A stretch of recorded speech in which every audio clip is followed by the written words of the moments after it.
Not more than 3,000 years ago, Earth was assaulted by another planetary body. This planetary body is what we now know as Venus. As our solar system was attempting to find an equilibrium after a previously much larger cataclysm that scattered all planetary bodies into a chaotic mess. Due to the properties of electromagnetism, all of the charged planets began to search for equilibrium. In their search for electrical equilibrium, the planets found themselves crossing the orbits of one another. During this period of time, Venus became Earth's mortal enemy. Multiple times throughout history, as all of our ancestors describe, Venus crossed paths with Earth. Several times during these crossings, Earth was racked by continent-sinking catastrophes. All of the ancient civilizations record this event. Our ancestors witnessed the planet known as Venus take a cometary form. Due to the electrical nature of the solar system at this time. As Venus crossed the paths with Earth, its tail shrouded Earth in darkness and dust and charged debris. Earth and Venus exchanged planetary-sized thunderbolts between one another as their electrical charges began to neutralize one another. During this electrically charged event, both planets groaned and twisted as their crusts were torn and torsioned from the sheer force of the electromagnetic energy being exchanged between the two bodies. The planetary-sized thunderbolts carved huge canyons and large craters on both planetary bodies. The planet Venus would be turned into the hellish landscape that we see today. The inhabitants of Earth fared no better. Our ancestors could only watch as the power exchanged between these two awesome planetary bodies sank entire continents right before their eyes. Islands rose from the ocean floor and others sank into the deep. Hundreds of millions, if not billions, were killed overnight. All of our ancestors record this event. Though the destruction was absolute, there was still a silver lining for humanity. While hundreds of millions, if not billions, perished during these catastrophes, some lived to tell the tale. This tale is now ignored by mainstream historians and mainstream science as fleets of fancy and our ancestors not understanding reality. But our ancestors recorded exactly what they saw. When the survivors pulled themselves out of the wreckage, they found a world that was completely different to what they had known just the day before. All coastal lines had been changed. Continents that used to exist were now gone. Islands had sunk, but new islands and continents had risen from the deep. Our ancestors began to pull themselves from the destruction, and they realized that they would have to remap the entire planet. And that is exactly what the survivors did. We have a very serious historical problem when it comes to studying cartography during the Age of Sail. The problem that we run into when we start to look at ancient cartographic maps made between the time periods of around 1100 AD to around the 1500s AD is that we find a situation to where cartographers apparently had access to accurate world maps. This is a problem because, technically speaking, during this period of time, this is when the world is supposed to not be mapped out. So why do we find a situation to where cartographers in the earlier stages of the Age of Sail, apparently, not only did these cartographers already have accurate maps of continents that had yet to be discovered during their time period, but we find a situation to where these cartographers even had accurate maps of continents buried under thousands of feet of ice. How was this possible? These continents had not even been discovered yet, and yet somehow these cartographers not only knew the continents existed, but they knew what the continents looked like under all of those ice sheets. Now, it gets even crazier because not only did these cartographers have the shorelines accurately mapped out, but they even have the interior of these land masses mapped out. And that includes mountain ranges, general geographic features, rivers, lakes, etc. It gets even crazier because when we start to look at some of these maps, we find a situation to where the map makers seem to have even indicated where the ice sheets would grow out from. By that I mean, some of the maps actually represent smaller areas inland of, say, Antarctica and Greenland, of where potentially the ice sheets grew out from. How the hell would cartographers during the Age of Sail, when technically speaking, nothing has really been mapped out and everybody is out there trying to figure this stuff out, how did these guys already have this information? What's going on? All we have to do to get that answer is to listen to the cartographers. During this period of time, cartographers admit to having ancient source maps. And these source maps were technically ancient by their period of time. So they're like extremely ancient relative to us right now. But isn't that crazy that these guys are willing to admit that they had ancient source maps? And then of course, to make it even crazier, apparently these ancient source maps already had the planet mapped out, not to like a little bit of accuracy or to like a general idea. Oh no. We find a situation to where these ancient source maps are incredibly accurate. Now, the next thing you can ask right now really fast is to say, well, I mean, okay, bro, we know they did have that, but wait a second. When we look at the maps that are created by the cartographers during this period of time, there's all kinds of errors. I mean, everything is all over the map. Get it? Okay. Yeah, but everything is kind of crazy when we look at cartography during, the 1100s to around the 1500s, 1600s AD. And that craziness is this.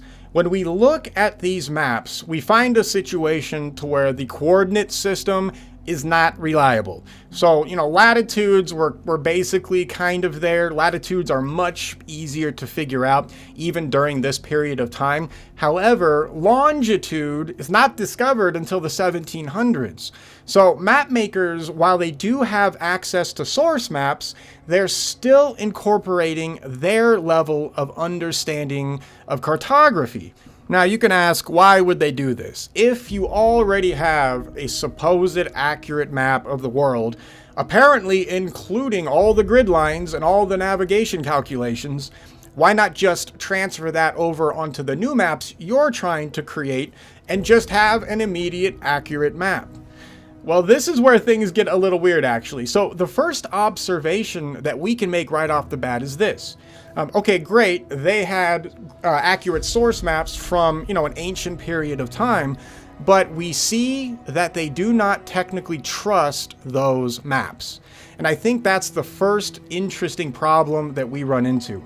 Because why wouldn't these guys trust those maps? I mean, if you have what really does seem to be an accurate map, why not just copy that and then move on with life? Well, here's the problem. A large portion of Europe, the Mediterranean, and North Africa had just recently suffered from another cataclysm. Now, this cataclysm was minor relative to something like the Venus event, incredibly minor, actually, but just as destructive, or almost as destructive, in the areas that it hit. Now, this cataclysm that happens, I don't have an exact year for you guys yet, and we'll cover this particular cataclysm in a different show. But this cataclysm that essentially wipes Europe off the map, resets the Mediterranean area, and South America also goes bye-bye during this period of time. Or I should say, any civilization living down there suffers horribly as well from this particular cataclysm. But what happens is that something horrible happened, say 300 to 400 years before the age of sail takes off, absolutely wipes out civilizations in those areas that I just mentioned. And as the survivors from that cataclysm start to pick themselves up and start to put things back together, and eventually will transition into the age of sail, they look around at their shorelines now and their land in general, and everything is different once again. So a lot of these ancient source maps that, survived up until this period of time, while accurate and really still accurately mapping out other parts of the world that was not affected by this particular smaller cataclysm, the survivors in the European Mediterranean-ish area, they look around and once again, their landscapes are different.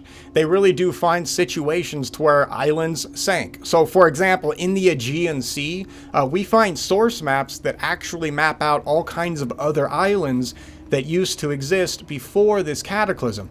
Mainstream, of course, writes all this stuff off as our ancestors being stupid monkeys, but what if that map was accurate pre-cataclysm that will essentially reset the Mediterranean and European area? And so here, before we go further, let's put a date on that cataclysm. If we go by mainstream chronology, this cataclysm would have probably taken place around 500-ish AD. And you know what, just for simplicity's sake, I'm not going to get into real chronology. We'll just stick with basic chronology, mainstream chronology, just to keep us all on a level playing field, because there's going to be a lot of stuff in here that is going to sound initially schizo. If I were to add any more real chronology to this talk, we would have dates all over the place, and it would probably ultimately scare a lot of people off. And I don't mean that in like a negative attacking way or anything. We just want to focus on the information. Do you see how I'm rambling? Like, I'm not even getting to the point. Anyway, so around 500-ish AD, Earth is hit with a very smaller cataclysm. It sounds like some kind of maybe a meteor or a comet, I don't know, and that's not for this talk. It's outside of the scope of this talk. But there's something that passes over Earth and potentially actually impacts as well. But as this cometary or meteoritic body, enters Earth's atmosphere and flies over Earth, it has a trajectory, and part of the trajectory that it flies over is the European and Mediterranean area. Now, knowing what we know now relative to electromagnetism and how comets and meteors would be affected and how they can affect other charged bodies, we could expect to see all kinds of insane local catastrophes happen as one of these bodies flies over. And I really am paraphrasing this catastrophe. It's a whole fascinating situation, but we'll talk about that later. So just roll with me, okay? Give me this catastrophe that happens to North Africa, Mediterranean, and the European area. So essentially, around 500 AD, these areas are absolutely destroyed. We have sinking of islands. We have shorelines being changed. We have the interior geography of these areas, being shooken up by massive earthquakes, and all kinds of devastation takes place. Anyway, so when this catastrophe is over, all the survivors, they come out and they look around, and everything is once again different relative to their local area. So while these guys still would have had these ancient maps in their possession, if they survived, we probably lost all kinds of ancient information during this cataclysm as well. But the maps that survive, while accurate, when the people, they pull them out and they start looking at them, they no longer match the local areas like they used to. So what happens is that the Europeans start realizing, oh, well, we've got to start remapping everything again. So it's almost kind of like a repeat of what happens after the Venus event. The only difference is that the Venus event affects the entire planet and every single person on it, whereas this smaller catastrophe only affected the European, North African, and Mediterranean area. It also affects South America and some southern areas as well, but all of that is out of scope. We're just going to focus on the northern area in the European area during the Age of Sail so I can stay focused. All right. So that's why we find when we look at these cartographers' maps, their navigation lines are no longer accurate. Or I should say, their navigation systems. And by navigation systems being inaccurate, what I really mean is they are starting from scratch.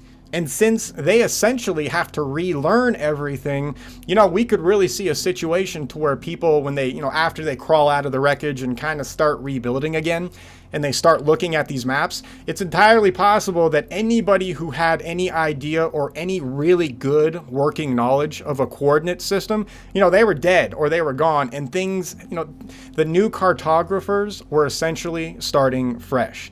Yeah, they probably did have access to some, maybe some mathematics and geometrical work that they could draw from. But generally speaking, they were pretty much starting from scratch. And that is exactly what we see during the Age of Sail. We find a situation that for some weird reason, everybody's starting from scratch at the beginning of the second millennium AD. And the reason why is because of that cataclysm.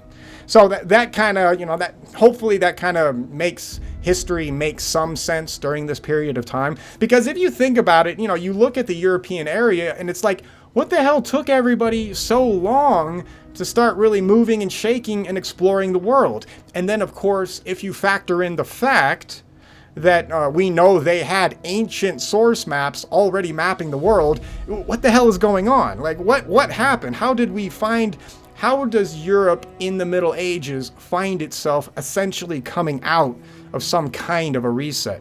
Well, it's that cataclysm that happens that wipes most people out again, and then everybody has to rebuild, and they have to redo the maps. And as they're doing this, and as they are looking at the source maps, they more than likely did not have enough of an understanding of the coordinate system and all the math that goes into understanding all of that to really truly trust what they were seeing on the maps. And of course, to make matters worse, all they had to do was look around and they could see that the geography they existed in now no longer matched what those source maps said. So the confidence in those maps, I could easily see being shaken, not to a point to where they're useless. I mean, obviously they're not. The cartographers hang on to them and will eventually start to use them to fill in gaps as the Age of Sail and exploration commences. So as the Age of Sail is going on, we find ourselves looking at these cartographic maps that are, wildly inaccurate relative to coordinate systems, but simultaneously incredibly accurate in certain areas relative to the geography. And we even find, as maps progress, we even find ourselves in a situation to where accurate longitudes and latitudes are being mapped out on some of these earlier maps, right? So these cartographers, they were experimenting and they were trying, but another problem surfaces as well.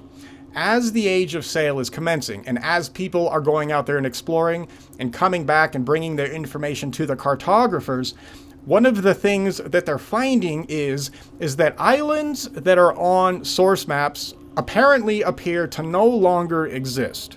So, for example, Friesland. Friesland is on maps very early on, and then over time, you'll find it disappearing. The reason why is simple. It's not there anymore. People keep sailing out there, and it's not there, and they come back, and they're pissed, and they're like, where's Friesland, bro? Where is this island? And then, of course, as more and more explorers come back and say it's not there, they eventually erase the island. So we find situations to where confidence in the source maps gets further shaken as everybody starts to realize that land masses that should be there are no longer present.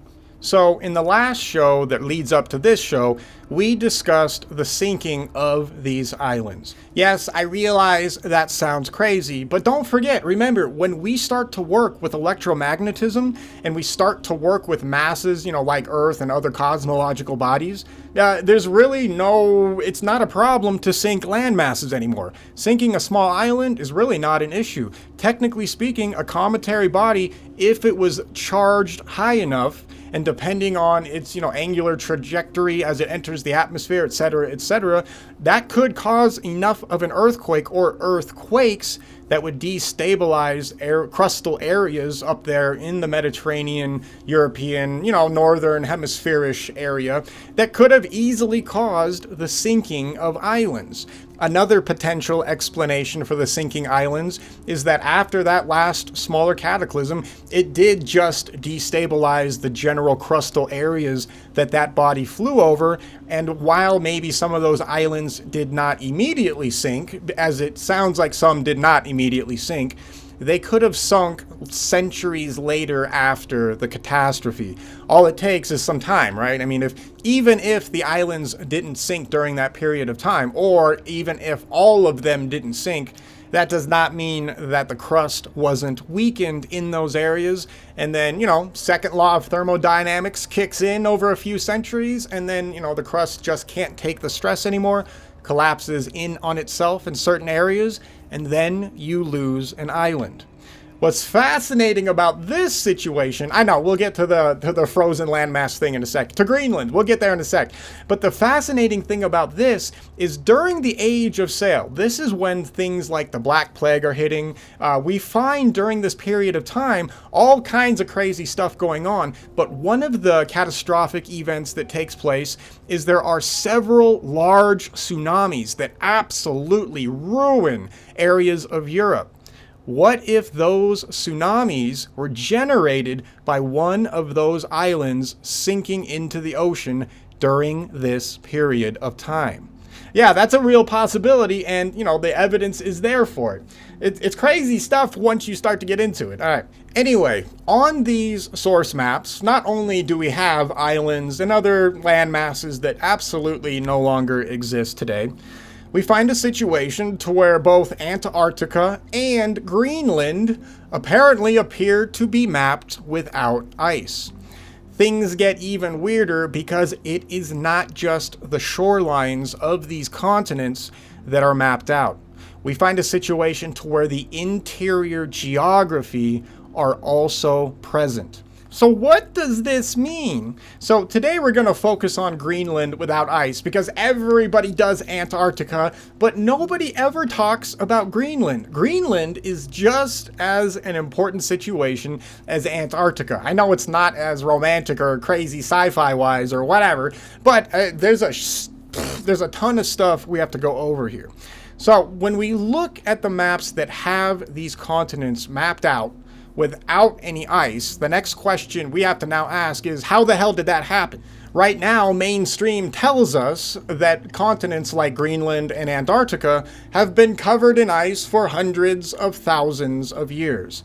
And I already did a show earlier in this series that proves that their dating system is 100% inaccurate and unscientific.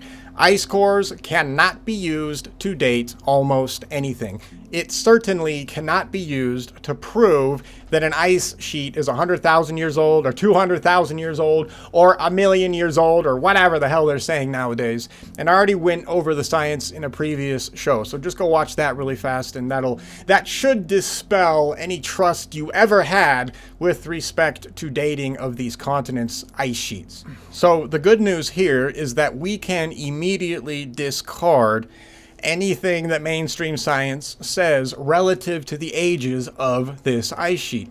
So what that allows us to do now is it allows us to look at this situation in Greenland through a completely clean slate. If those dates that the mainstream gives us are wrong and incorrect and just bad in general, then what are the real dates? Because Greenland is literally still covered in thousands of feet worth of ice. So how did people map out the continent under all of that ice? There's a couple of possibilities.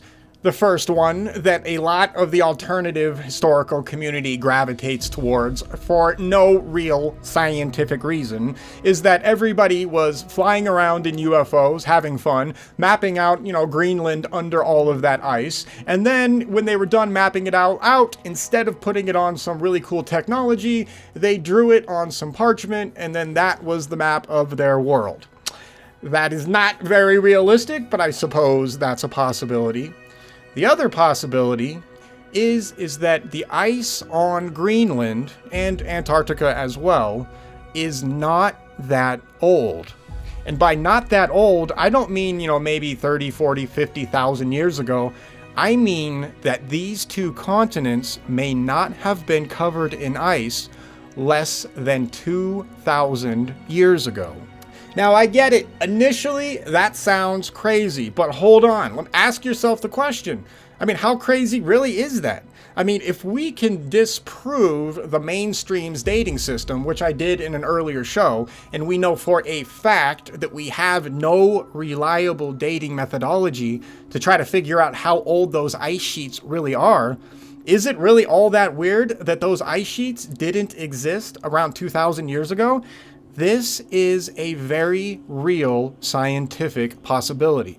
And of course, what backs this up is, newer geological evidence, and we'll talk about that a little later today. But the other thing is that people have Antarctica mapped out, and they have Greenland mapped out. What do you want from me? It's right there. If these continents are already mapped out, either somebody had crazy scanning technology, which we have no scientific proof for, or the continents were simply ice-free less than 2,000 years ago. Now, technically, that's not scientifically impossible. Of course, it's going to bring up all kinds of questions, because then the next question is, okay, fine, if it was not covered in ice, upwards of 2,000 years ago, then how the hell did the ice get there so quickly? What happened? What's going on here? And that's a fair scientific question. We may have a scientific answer for it. So what I'm going to do now is I'm going to walk you guys through what it seems like the evidence is pointing us towards. Everything that I am about to say is backed up by science and history. But I also acknowledge that we don't have every single shred of evidence that we truly need to paint the picture. And to that point, the picture I am about to paint you guys is still very basic. I'm going to get into a little detail, but we don't have all the evidence. And I admit that right up front. We are still searching. We are still digging. So the stuff I go over is backed up by evidence, but, some of this is subject to change if we make more discoveries. Or it may be all of those new discoveries are simply going to add to this being the potential chain of events that happened after the Venus event. So we're going to start with the aftermath of the Venus event. So after Venus does its several flybys, and one of them being absolutely destructive and absolutely wipes everything off the planet, changes everything, all that stuff, blah, blah, blah, anybody who survives would find themselves in a situation to where now they have to pick up the pieces and carry on. So not only do they have to worry about shelter, food, all of the basics, but as that society starts to rebuild, they are going to start to fan out, and they know that they need to start mapping out the way the world looks now, post-Venus event. Because obviously everything is different. Any of the maps that these guys had prior to the Venus event, they're all essentially worthless because everything changed. And I mean everything. All the geology, all the geography, all the shorelines. You name it, everything was switched around, gone, built up, whatever. Right? There are now mountain ranges tens of thousands of feet high where there used to only be rolling hills. There are now deep oceans where there used to be continents. To make matters even crazier, the Earth's orbit has changed. Venus pulled on Earth and drug it to a different orbit. Now, it wasn't a drastically different orbit, but it was enough of a change to where all calendars now had to be redone because the year was no longer the same. And of course, if we look back into ancient history, we find everybody talking about having to deal with this problem. In fact, we even have the old calendar systems on record. Yeah, we actually have what the Earth's original year was before the Venus event. And interestingly enough, it looks like it would have been around 360 days precisely. And that gets a little weird because it, begs the question, how the hell did the Earth get into a position to where it had a precise 360-day year? That's for a completely different show. Another fascinating thing is that the moon is also affected by this event. And interestingly enough, prior to the Venus event, it looks like the moon had a literal perfect 30-day rotation around the Earth. After the Venus event disturbs the Earth and the moon, all of those original timekeeping methods that people used during this period of time, and by the way, all of this is recorded in ancient history. You can literally find 360-day calendars guided by a perfect 30-day moon rotation.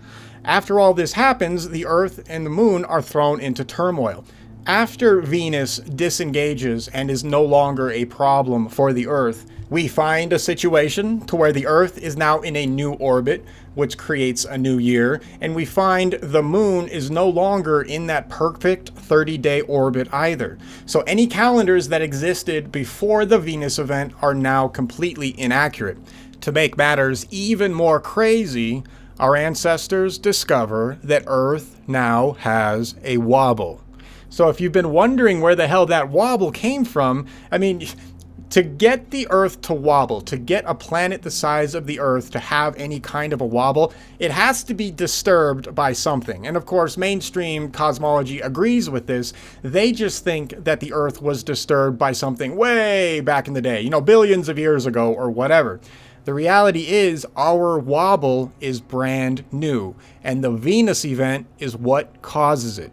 So, Venus event leaves, Earth is now suffering from all kinds of damage, the entire planet is shrouded in dust and darkness, people don't know where the sun is going to rise, they can't make calendars anymore because A, they don't know where the hell the sun is going to rise, and B, they can barely see the moon, and even though they can see the moon, they start to discover that the moon is no longer in its original orbit. So any calendar that these guys try to make, and they do try to make it, people all over the planet try to still use the moon, and you can see that all throughout history, right? People held on to that moon calendar after the Venus event for centuries later. A millennia plus later.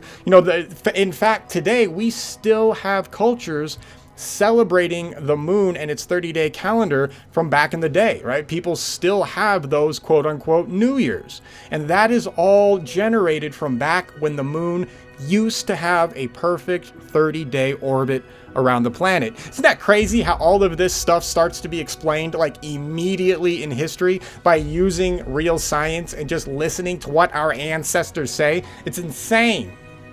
Anyway, so not only does the Earth now have a wobble, we're bouncing back and forth, and of course the seasons will fire up here, Earth is also permanently changed relative to its geographic coordinate system. Wherever the geographic North and South poles used to exist, they are no longer there. The original North Pole would have been pushed down to a southerly latitude, and the South Pole would have been shifted upwards to a more northerly latitude. So, as the original poles move into more temperate environments, other areas of land that used to exist in temperate environments are now suddenly overnight thrust into the Arctic and Antarctic circles. If you're trying to figure out how the woolly mammoths up there in Siberia were frozen instantly, this is how that happens. This also explains evidence like the drift, the till, etc. This is where all of those odd pieces of evidence that right now the mainstream tries to attribute to something stupid like an ice age are actually generated from. Suddenly, all of that evidence that we find no longer needs an Ice Age explanation because we have a real scientific explanation that now lines up with exactly what our ancestors talk about. So, Antarctica, for example, was not at the South Pole, 3,000 plus years ago. It was in a more temperate environment. And sure enough, when we look at all the science regarding something like Antarctica and Greenland, we find that both continents used to exist in temperate climates. And even more interesting, they actually used to exist in those climates relatively recently. This is actually a huge problem for mainstream because as they've been doing more research on these two areas, they've been finding, for example, all of those supposed fossilized forests down in Antarctica, for example. What they've discovered is those forests are not that old. And by not that old, I don't mean millions or hundreds of millions of years ago. The new science is starting to show that those trees used to exist only a few thousand years ago. The coal seams that they find down there, the lignite, that is also relatively new now. So they're starting to scratch their heads going, well, how the hell was all of this created so recently? I mean, what's going on here? So essentially, if you haven't heard about this, the reason why is simple. They don't have a good answer for it, so they simply don't say anything. But the scientific evidence is what it is. When we look at Greenland, for example, there's a lot of interesting things up here. At Greenland, one of the things that was discovered is that there were areas, for some weird reason, that were never glaciated during the Ice Age. This is a problem for the Ice Age because why the hell wouldn't areas, random little spots up there at the North Pole, why would they not be glaciated when everything else is? What the hell is going on? This is one of the problems. Another problem they found is that there are tree stumps over there in Greenland still standing straight up and down. These tree stumps are in locations where the Ice Age was supposed to have taken place. If the Ice Age was real, those tree stumps would have been worn down from the glaciers. All of these tree stumps are still standing upright. There is no such thing as an Ice Age. Once we get rid of the Ice Age and we start to incorporate all of the stuff that I just talked about relative to the Venus event, suddenly a completely different, accurate scientific picture starts to emerge. Our ancestors coming out of that catastrophe are going to look around. They have to deal with all the new terrain. When they go out and they start mapping things, one of the things they have to do is they have to rediscover the North and South poles. Now, the survivors who do this, these guys are not stupid monkeys. Whoever these survivors were, and by the way, I have no clue what civilization this was. We'll dig into that later together, and maybe we can figure something out. But whatever civilization starts to fan out and starts to map the planet, they weren't stupid. We know for a fact now that those guys knew things like trigonometry, both plane and spherical. How do we know that? Because the cartographers during the Age of Sail, in some instances, copied over those older coordinate systems from that civilization. And when you look at those coordinate systems and how accurate they end up being, you can only get that kind of accuracy if you know spherical trigonometry. And of course, during the Middle Ages, or during the Age of Sail, nobody really had a grasp on trigonometry. That was not going down. If they did, then maps would have been way more accurate right out of the gate. But it takes time for them to figure out spherical trigonometry, or for that to spread. But when you look at the other things, the ancient civilization already had it. So these guys were not stupid. So, as this civilization starts to fan out to go and try and explore and map the world, one of the things they have to deal with is a new North and South Pole. And of course, once they start mapping things, they discover that Antarctica, where it used to be in a more temperate environment, it is now the South Pole. When they go down to Antarctica and they start mapping it, Antarctica would not be covered in ice. In the north, Greenland would not have been covered in ice. Though there's other problems with Greenland, and I want to get into that because I am very curious if anybody has any ideas about the ice cap on Greenland. Greenland's ice cap seems to be different relative to how Antarctica's ice cap generated. We'll talk about that in a sec. Anyway, so when these guys fan out, Greenland was not covered in ice. Antarctica is not covered in ice yet because those two land masses are only newly put into position in the poles. So, ice is going to start to form, and it does, obviously, but it takes a second to form. The only difference here is that the ice does not take billions of years to form. We find a situation to where ice grows relatively quickly. Not in weeks and months. It takes centuries to eventually cover the continent, but, over those centuries, while that ice cap is forming in the middle of the land and spreading out, there's ample time for that survivor civilization to come in and start to map out the areas. And they do that. So when they eventually find Greenland and Antarctica, there is not huge ice sheets yet. Yeah, it's cold as balls, for sure, but, there's still land there. Of course, the land would have been absolutely devastated, but, they could map everything out there, and the waters were probably, relatively navigable at this period in time, because Earth is still settling, essentially. All the new landmass positions are now, they're acclimating to their new latitudes. Greenland is now up in the North Pole area. Where it was originally, I don't know. And I want to make this clear, actually. So one of the problems that we face right now with respect to this theory is in which direction the Earth rolled over, essentially. Remember, everybody describes the Earth rolling over and going this way and that and wandering through space, and that's tons of cultures. Like, don't take my word for it. You can literally just go read, North American Indian stories or Egyptian stories or anywhere. It doesn't matter. It's crazy. It's all there. So I'm just following what they say. And we have every reason to believe that they're telling the truth because the objective scientific evidence supports their claims. Anyway, whatever the original North and South poles were, we need to find that. So we have ideas, like there's ideas that maybe the original North Pole was more towards the center of Canada, for example, in that area.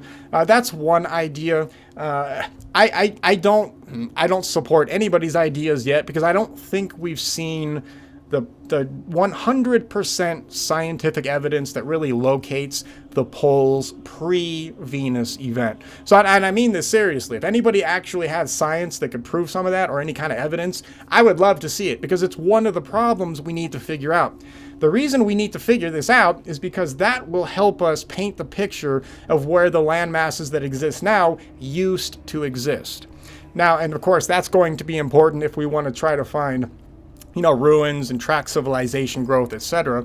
By the way, this is also why we find so many civilizations deep in the ocean now. The Venus event would have been the cause of sinking all of these kinds of places. So for example, Yamagumi, that place was probably part of Mu. Actually, that could have been part of the continent of Mu, but then the Venus event takes it out, sinks it below the water, and there you go, right? You have your remnant. And this is everywhere. We find ancient stuff all over the place. It's insane, and this might be how that happened. Anyway, so the explorers, they're out there, they're mapping the world, and by all intents and purposes, it looks like this civilization probably mapped out the entire planet. If those guys did that, that's no joke. These guys knew what they were doing, and they had access to skills and tools that would eventually be lost again when that minor cataclysm hits, Europe, Mediterranean, South or North African area, and South America. Anyway, so when this civilization is out there mapping and they eventually land at Greenland, not only do they map out the coast, but they obviously sent expeditions to the interior. And so that would be why not only do we have the coastal mappings, but we also find Greenland's interior mapped relatively well. Now, let's get into this. I know, finally, the point of the show. So, when we look at something like the Xenomap, the Xenomap has actually a fairly detailed version of what Greenland would look like without ice. And I already covered the story in the intro about this in a couple shows earlier. So please go check that out if you want to. I'll try not to. I'm not going to recount all that. I'm already doing horrible right now by probably repeating myself on other dumb stuff. Anyway, so this map shows Greenland without ice. Not only that, but it also shows a larger landmass attached to Greenland up there in the North Pole area. So we have a very weird situation when it comes to the xenomap, because not only is Greenland shown geographically up there on the interior, but it also shows some other landmass at the North Pole. I'm just going to focus on Greenland, but it's fascinating to note that extra landmass. You know, remember, during this period of time, people are putting 4 circular or quarter circular islands surrounding the North Pole. So it makes you wonder, did those land masses at the North Pole that are being copied in there used to exist and they sank at a later date? Or, you know, anyway, that's out of scope. Okay, Greenland. We're going to focus on Greenland. Now, before we go further, let's do the obvious comparison. Because we now live in a time to where we have the topography of Greenland mapped out that's under the ice. So let's do a simple comparison between the xenomap and what the modern day Greenland landmass looks like. So here we have it, Greenland without ice right now according to mainstream scans. And I don't have any reason to disbelieve that this is generally what Greenland looks like under the ice. So I'm going to assume that our mainstream buddies are at least being honest with this. Yes, I know.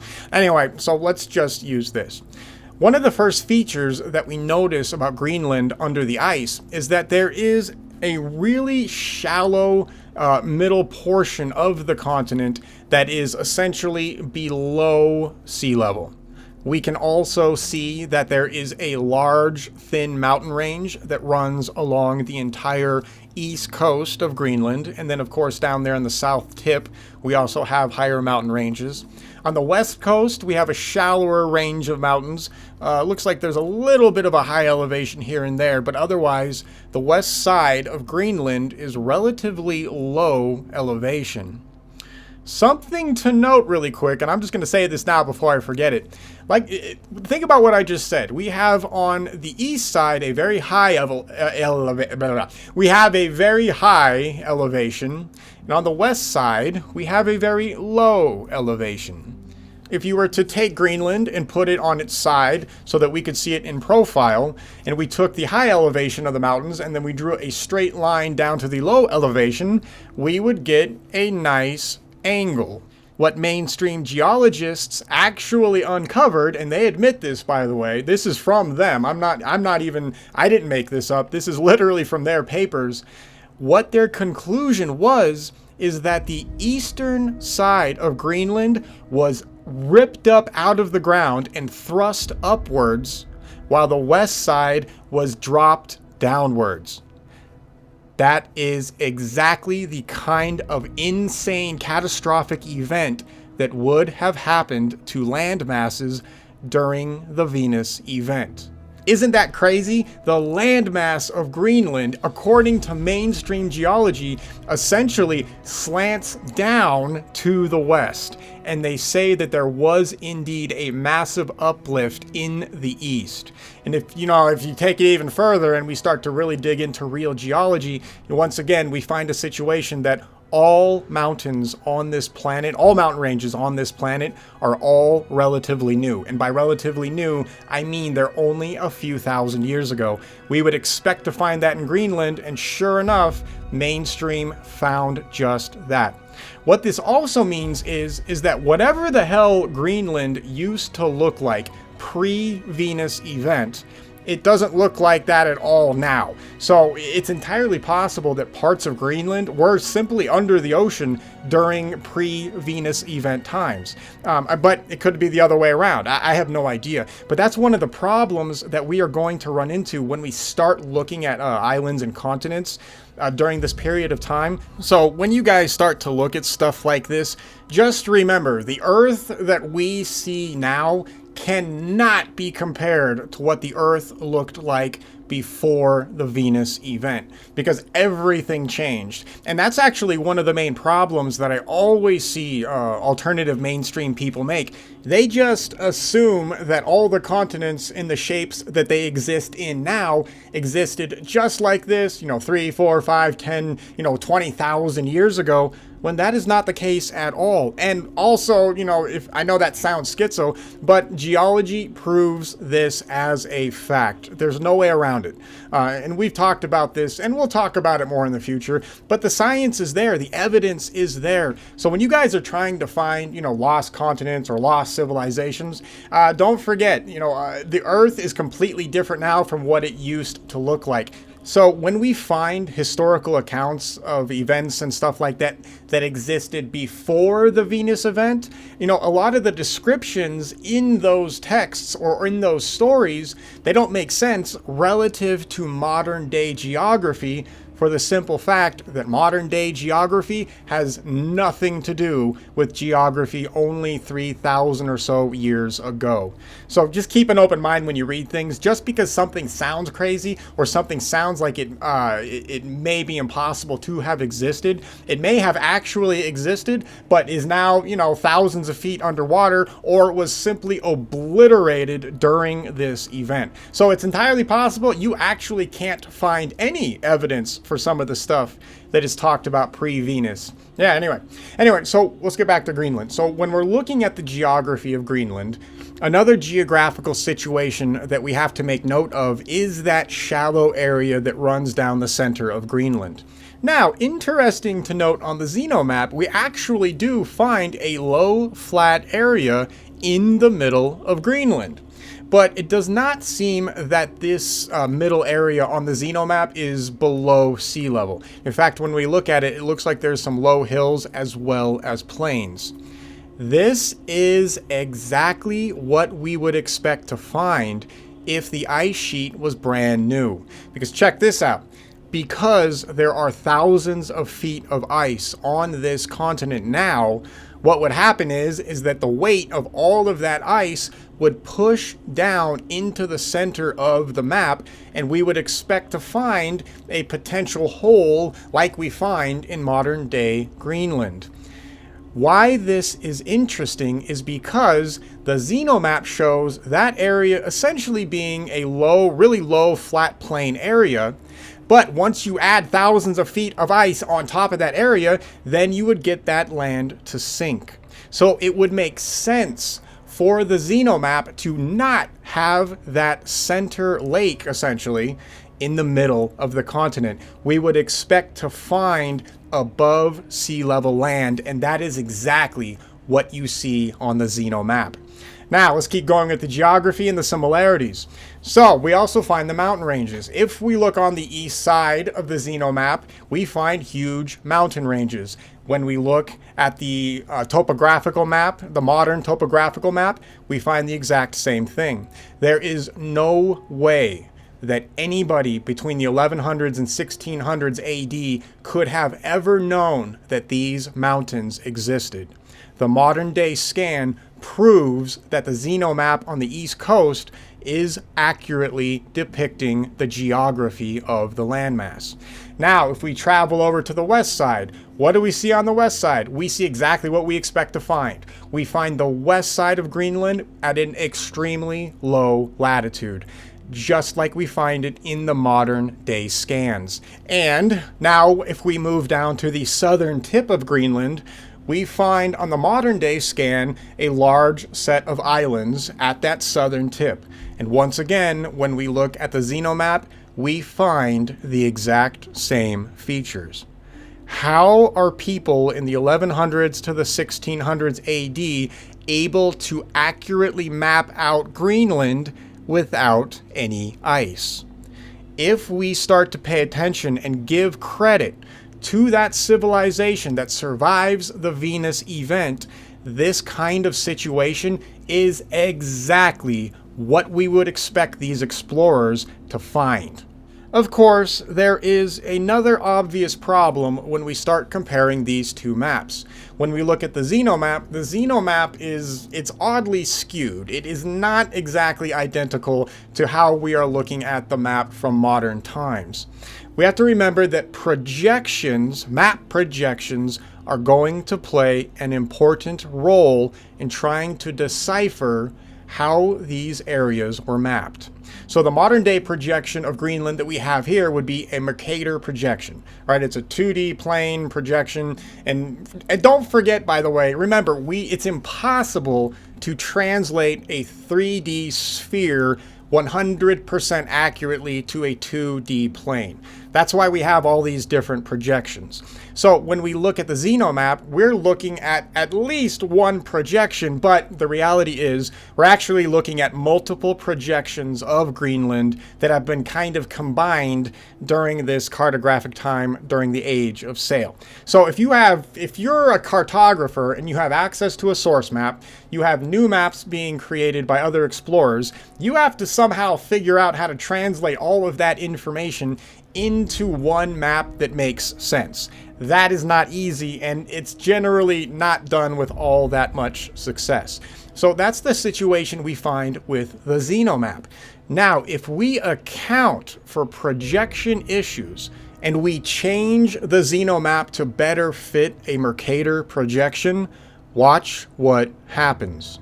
Suddenly, we find the way Greenland is represented on the xenomap actually almost matches up perfectly with Greenland how we see it today.